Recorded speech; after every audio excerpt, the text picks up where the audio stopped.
Online classes of Shivaji group of institution. Students, मैं आपको पढ़ा रही हूँ पादप जगत या फिर प्लांट किंगडम, जो कि डाइवर्सिटी इन ऑर्गेनिज्म और प्लांट का एक हिस्सा है, जिसमें हम लोग को पढ़ना क्या है कि प्लांट में कैसी डाइवर्सिटी पाई जाती है, यानी प्लांट कितने टाइप के हो सकते हैं या अपनी स्टार्टिंग कंडीशन थे वो किस टाइप के थे और उनमें कितना मॉडिफिकेशन हुआ, कितना कैसा क्या हुआ जो वो अब चेंज हो गया एक कॉम्प्लेक्स फॉर्म में।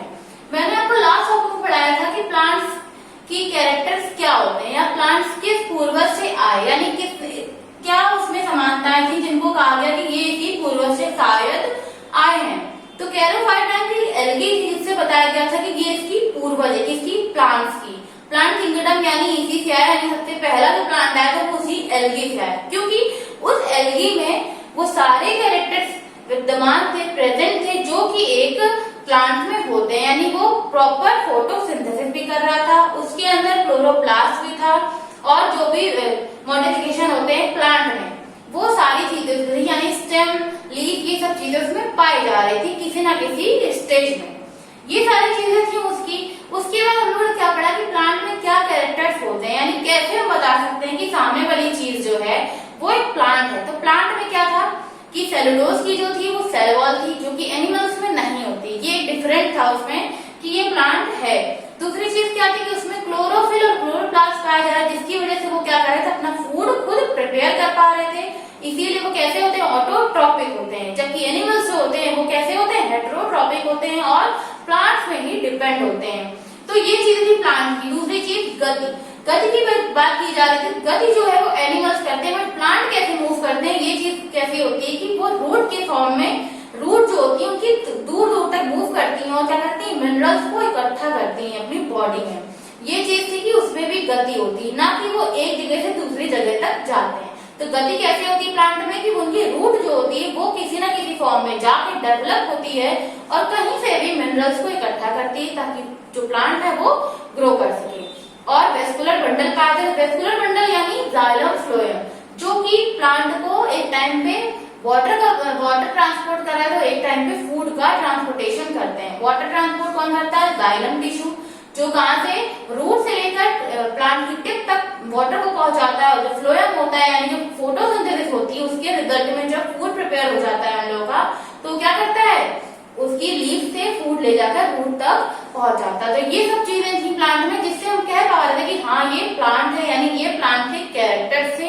अब हम लोग को पढ़ना है कि प्लांट्स का जो मॉडर्न क्लासिफिकेशन था वो क्या था और प्लांट्स की जो क्लासिफिकेशन थी उसकी सुविधाएं क्या थी, क्यों किया गया था क्लासिफिकेशन। तो फर्स्ट ऑफ ऑल इसका जो महत्व है क्लासिफिकेशन का वो पढ़ते हैं। तो पहला क्या है, अध्ययन की सुविधा। जब हम किसी भी जगह जाते हैं, लाइब्रेरी समझ लो, लाइब्रेरी जाते हैं तो हम लोग क्या करते हैं, हम लोग को एक बुक चाहिए होती है। तो क्या हम पूरी लाइब्रेरी ऐसे खंगाल के रखते हैं, नहीं, क्योंकि वहां पर हमें proper writer, proper subject, proper class wise books जो होती हैं वो अरेंज होती हैं। तो वो क्या करता है, अध्ययन में हम लोग को सुविधा रहती है, यानी हम लोग वहां जाएंगे तो हम लोग क्या, जैसे हमें किसी भी राइटर की बुक चाहिए तो हम वहां उस वाले शेल्फ में उसको ढूंढेंगे, तो क्या करेगा, अध्ययन में सुविधा दिलाता है। दूसरी चीज क्लासिफाई करती है हम किसी चीज को, तो हमें पता रहेगा कि हमें इस फाइलम को, मान लो फाइलम प्रोटोजोआ पढ़ना है, तो हम फाइलम प्रोटोजोआ की जो शेल्फ होगी उसके पास जाकर उसी कैटेगरी की बुक निकालेंगे। ऐसा तो नहीं कि हाँ हम कॉर्डेट के पास पहुंच गए, वहां पर प्रोटोजोआ की बुक ढूंढ रहे, नहीं, क्योंकि वो लाइब्रेरी, वहां पर चीजें अरेंज रखी होंगी तो पढ़ने में भी आसानी होगी और क्लासिफाई करने में भी हमें सुविधा होगी। तो ये क्या हो गया, अध्ययन में सुविधा। क्यों, मॉडर्न क्लासिफिकेशन हमें यही बताता है, क्लासिफिकेशन क्या करता है, अध्ययन में सुविधा के लिए हुआ। नेक्स्ट है कि जैव विकास का प्रमाण।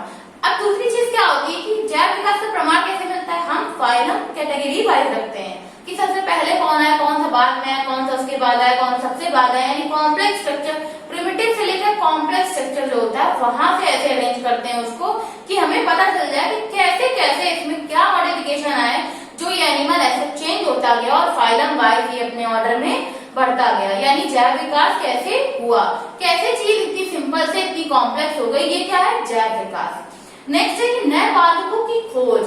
नए पादपों की खोज कैसे होगी, आज हमने एक नए कैटेगरी में एक प्लांट रखा, कल हमें कुछ और मिलता है, तो मान लो उसकी जरा सी भी स्ट्रक्चर में चेंज हुआ और बाकी चीजें बिल्कुल सिमिलर है, तो हम उसको कहाँ रखेंगे, नए कैटेगरी में रखेंगे। क्यों, क्योंकि उसकी एक चीज, एक कैरेक्टर जो है वो बिल्कुल डिफरेंट है अदर फाइलम से।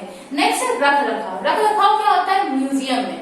म्यूजियम में क्यों रख रखाव की वहां पर बहुत सारी कैटेगरीज जो होती हैं उसके स्पेसिमेंस रखे होते हैं, बट वहां पर एक कैटेगरी वाइज रखना होता है कि सबसे पहले फाइलम से लेके सबसे लास्ट फाइलम तक रखेंगे, यानी माइनर से मेजर फाइलम तक जाएंगे तो वो म्यूजियम में रख सकते हैं हम लोग, और उसको पढ़ने में हम लोग आसानी इसलिए होगी क्योंकि वो वो ऐसे ही अरेंज है जैसे एक फाइलम को अरेंज करते हैं क्लासिफिकेशन के दौरान, यानी एक प्लांट किंगडम या फिर एनिमल किंगडम को जैसे अरेंज करते हैं सबसे पहले फाइलम से, वैसे ही वो वहां पर अरेंज करके रखे जाएंगे।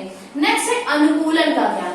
अनुकूलन क्या होता है, जैसे कोई फिश है, फिश अगर हम बाहर निकाल देंगे तो यहाँ के एटमॉस्फेयर को वो क्या करेगी, सरवाइव नहीं कर पाएगी, अडेप्ट नहीं कर पाएगी। अनुकूलन क्या होता है कि मछली जो है पानी के लिए अनुकूलित है, यानी उसको पानी में अगर आप छोड़ दोगे तो वो क्या है, उसके लिए अनुकूल स्थान है, यानी वो वहां पर क्या करेगी, अपनी लाइफ को सरवाइव कर जाएगी। अगर उसको यहाँ पर जमीन पर लाके छोड़ दे तो मर जाएगी, यानी वो उसके लिए अनुकूलित स्थान नहीं। अगर हम बात करें एम्फीबियन की यानी फ्रॉग की, तो फ्रॉग कैसा होता है, एम्फीबियन इन नेचर होता है, उसको जल थल दोनों में ही वो सरवाइव कर लेता है। लेकिन अनुकूलन का ज्ञान हमें कैसे होता है कि अगर हम लोग किसी स्पेसिमेन को पढ़ रहे हैं तो हमें पता चल जाएगा कि ये किस फाइलम का है, और दूसरी चीज ये कहाँ पर इसके लिए जो वातावरण है वो उसके अनुकूलित है, यानी कहाँ पर ये सरवाइव कर लेगा। जैसे हम फिश की बात करें तो फिश क्या करेगी, पानी में ही सरवाइव कर पाएगी। नेक्स्ट है वानस्पतिक नामकरण यानी बोटेनिकल नोमेनक्लेचर। बोटेनिकल नोमेनक्लेचर क्या होता है कि पादपों का जो नामकरण है कैसे किया गया। कैरोलस लिनियस जो है वो द्विनाम पद्धति उन्होंने खोज निकाली, क्यों, क्योंकि ये बहुत ही सिंपलर फॉर्म था। दूसरी चीज क्या होती है कि प्लांट जो होते हैं वो स्थानीय भाषा में भी जाने जाते हैं, जैसे एनिमल्स जाने जाते हैं स्थानीय भाषा में। स्थानीय भाषा का मतलब ये होता है जैसे आप प्रॉपर किसी कंट्री में रह रहे हो, उस स्टेट में, जैसे एक कंट्री बहुत सारे स्टेट होते हैं तो उस स्टेट में जहां आप रह रहे हो वहां पर वो चीज, यानी प्लांट एनिमल दोनों की बात कर रही हूँ मैं, वहां पर उस कैटेगरी को किसी दूसरे नाम से जानते हैं, बट आप किसी अदर स्टेट में जाओगे तो वहां पे उसको उसके दूसरे नाम से जानते हैं। तो इसके ये क्या होते हैं, स्थानीय नेम। स्थानीय नाम क्या होगा, जो वहां भी केवल जाना जाए, पूरे वर्ल्ड में ना जाना जाए। इसलिए क्या हुआ था, नोमेनक्लेचर किया गया ताकि जो भी एनिमल या प्लांट जिसका भी नाम हो वो पूरे वर्ल्ड में सेम नेम से जाना जाए। तो क्या आया था, द्विनाम पद्धति। किसने दी, कैरोलस लिनियस ने। कब दिया, 1753 में। इन्होंने क्या किया, द्विनाम पद्धति, जो बताता क्या है कि किसी भी एनिमल या प्लांट की हम बात करें तो उसके 2 नेम्स होते हैं। पहला होता है जेनेरिक नेम, दूसरा होता है स्पेसिफिक नेम।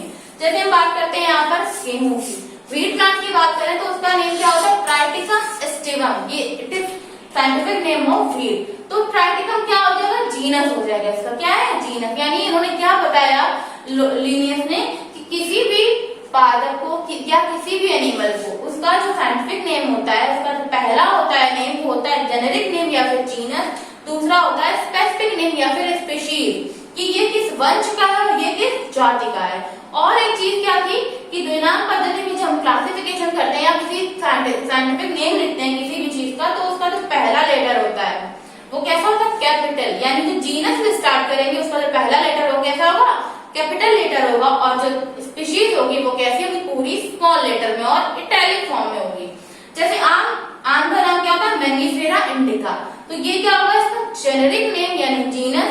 ये क्या हो गया, उसका स्पेसिफिक नेम या फिर स्पीशीज। अब ये क्या होगी, कैपिटल लेटर में लिखेंगे क्योंकि ये जीनस है, और ये किसने बताया, कैरोलस लिनियस ने। और ये क्या होगी, स्पीशीज, यानी ये स्मॉल लेटर से लिखी जाएगी। तो मैंने आपको क्या बताया कि पादप जगत का आधुनिक वर्गीकरण क्या करता है, महत्व देता है। उसका महत्व क्या है कि पहला क्या होगा, अध्ययन में सुविधा, ताकि जितनी भी कैटेगरीज डिवाइड की गई उसको इजीली पढ़ सके और उसका नॉलेज हमें प्रॉपर तरीके से मिल सके। दूसरा क्या, जैव विकास का प्रमाण, क्योंकि जितना भी हम अरेंज करेंगे किसी भी फाइलम को, एनिमल हो या प्लांट, उससे हमें क्या मिलेगा, इवोल्यूशन कैसे हुआ, ये चीज जानने को मिलेगी। नेक्स्ट है कि नए पादपों की खोज। एक नए कैटेगरी के प्लांट्स को भी हम खोज सकते हैं, कैसे, क्लासिफिकेशन करके। नेक्स्ट है रख रखाव क्या, किसी भी संग्रहालय में, म्यूजियम में जाते हैं तो वहां के रख रखाव से हमें पता चलता है कि कौन सी कैटेगरी कहाँ पर कैसे रखी जाएगी। नेक्स्ट है अनुकूलन का ज्ञान। तो अनुकूलन का मतलब होता है किसी भी प्लांट या एनिमल जो कहाँ पर उसके अकॉर्डिंग है, अडेप्ट कर पा रहा नहीं कर पा रहा। यानी हमें ये पता चल गया अभी तक कि जो पक्षी होते हैं वो आसमान में उड़ने के लिए अनुकूलित होते हैं, और जो मछली होती है वो पानी में रहने के लिए अनुकूलित होती है। नेक्स्ट है बोटेनिकल नोमेनक्लेचर, जिसको दिया था कैरोलस लिनियस ने। और नोमेनक्लेचर जो था वो क्या था, अकॉर्डिंग था, तो जिससे बहुत सारी कंफ्यूजन पैदा हो रहे थे कि ये अगर यहाँ पे इस नाम से जाना था तो वहां पे किसी और नाम से जाना जा रहा है, अदर कंट्री में किसी और नाम से जाना जा रहा है, तो इससे क्या हो रहा है, केवल कंफ्यूजन हो रहा है। तब कैलकुलस जीनियस ने द्विनाम पद्धति निकाली, जो 1753 में उन्होंने बताया कि किसी भी स्पीशीज को अगर उसका साइंटिफिक नेम लिखते हैं तो फर्स्ट लेटर जो होगा वो कैपिटल होगा और जेनेरिक होगा, जो फर्स्ट वर्ड होगा उसका, और सेकेंड क्या होगा, स्पेसिफिक हो गया